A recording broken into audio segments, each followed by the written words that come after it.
শুক্রবার বিকেল ৪টা লালমনিরহাটের ফিরিঙ্গিমারি সীমান্তের ৮৯৩ নম্বর সীমান্ত পিলারের ৮ এবং ৯ নম্বর সাব পিলার এলাকায় মাঠে কাজ করছিলেন কৃষকরা। এমন সময় ভারতের সীমান্তরক্ষী বাহিনী বিএসএফের ৪ জন সদস্য বাংলাদেশের সীমান্তে ঢুকে কৃষকদের ও তাদের গরু ছাগল তাড়িয়ে দিতে থাকে।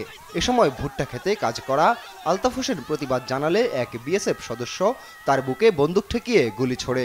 পরে দৌড়ে পালিয়ে যায় ভারতীয় সীমান্তরক্ষী বাহিনীর ওই সদস্য।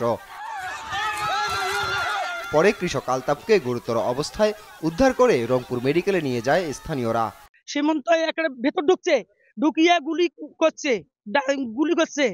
তারপর কইছে বলে ভাই তুমি ভাগ্যা চলে যাও, বাংলাদেশ ঢুকো না। ওই কথা কইতে গেলে আলতাফ ডাইরেক্ট গুলি করে দিছে বুকের মধ্যে।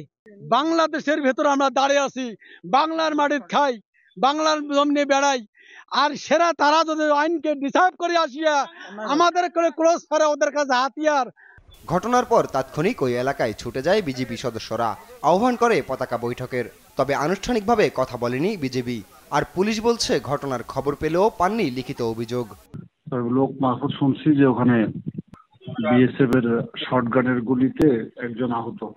এ ব্যাপারে থানায় কোনো কমপ্লেন হয় নাই বা কোনো লিখিতভাবে কেউ জানায় নাই এখন পর্যন্ত। এমন ঘটনায় আতঙ্ক বিরাজ করছে স্থানীয়দের মাঝে। নিউজ ডেস্ক, দেশ টিভি।